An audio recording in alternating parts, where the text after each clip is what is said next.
Hello, it is Wednesdays with chaseypoo, and I'm really sick.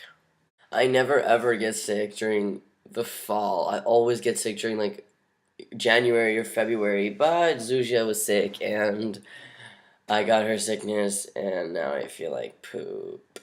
This week's topic is it's an advice week, work and job advice. So, I don't really. I'm trying to think of a proper advice to give somebody maybe pre-T, because I feel like a lot of people who watch us are pre-T or began to watch us or whatever. I'll just say stuff. I had a job when I was pre-T, and I told them my name was Chase, and they just called me she, and that was awkward. I didn't like that. And then I left that job to like start to go back to school and stuff. And then while I was at like 5 months on T, I got this job and I was in that like really like I don't know if it's a guy, I don't know if it's a girl phase. Like people were really confused. But in my training room, there's one time this girl said he because I guess she just I don't know. She was leaning towards the male side, and because of her, through that entire job, I was known as he. If she would have said she, it would have turned out differently, so I was very lucky about that. I did think that I passed though really well all the time at that job, but apparently I didn't because there was people I was working with at like old jobs a long time ago, and apparently they told a whole bunch of people, which like fuck you. You don't know. You have no right to tell anybody. Why? Why would you tell anybody, hey, that guy there used to be a girl? Don't make fun of me. I'm really sick. Love me. Um, but it is kind of an awkward situation when your name doesn't really match your IDs, right? So you have to give them your ID, and even how to even apply for a job is confusing sometimes. Put your preferred name, and then tell them after you get hired. I made that mistake before. I had to tell them before that I was trans. I had all the qualifications for that fucking job and I didn't get it. I am playing the trans card, but you know what? I'm allowed. I get shit on all the time, so let me shit on you. Having a job is a very good way to save up for surgery or tea or whatever. I think that awkward, is it a male or female phase? It's horrible and it hurts because you just want to be seen as male so badly, but people don't see it that way, and it sucks so much.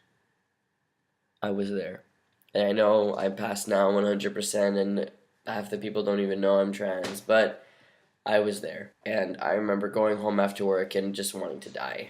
And I wish that somebody would have told me, look, it sucks right now. Absolutely. But you just have to look into your future and know that you are going to start T soon and you will start passing and nobody will know. And people will gender you correctly.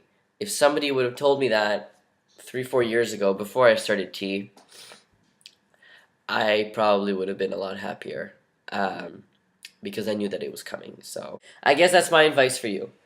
I know that times right now seem like shitty, absolutely shitty, but just know in the future you will be able to get what you want.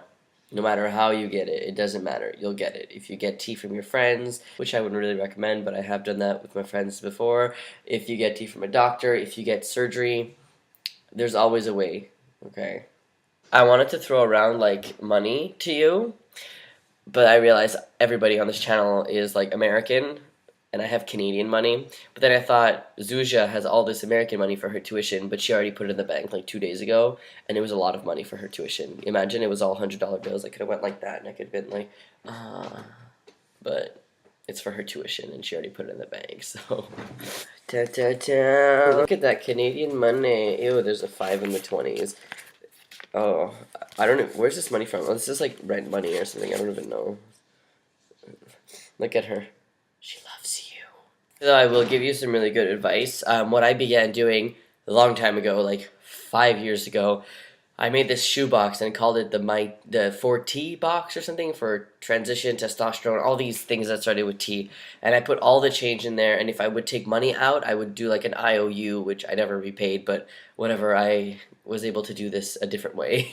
So I still had that box, so what I did when we moved in, we bought mason jars, and I filled up the mason jar with all my Canadian money, and I had a lot of American money as well, so I separated them. And now I do that every time I find change, I put it in there, and I think that that's a really good idea because this is now my mason jar, and it's very big, and it's not just like pennies, which are useless in Canada now. There's lots of toonies. Oh, you Americans don't know what toonies are. Toonies are $2 coin, whatever, $2 toonie. And of course, because I go to America often, I have a USA one with US money for when I go to the States instead of always having to pull out. So I think that mason jars are a very good idea, especially big coins. If you find any money, like you go to your parents' room, you're like, oh, whoops, found a $5 bill, you put it in there, they'll never know. I'm kidding, oh my god, I'm actually telling you to steal from your parents, please don't do that. Okay, thank you for making me feel a little bit better about being sick, even though you didn't talk to me and I was talking to my computer. But you're still here for me. Comment me nice things about me making me feel better. I hope you guys have a great week. I'll see you next week.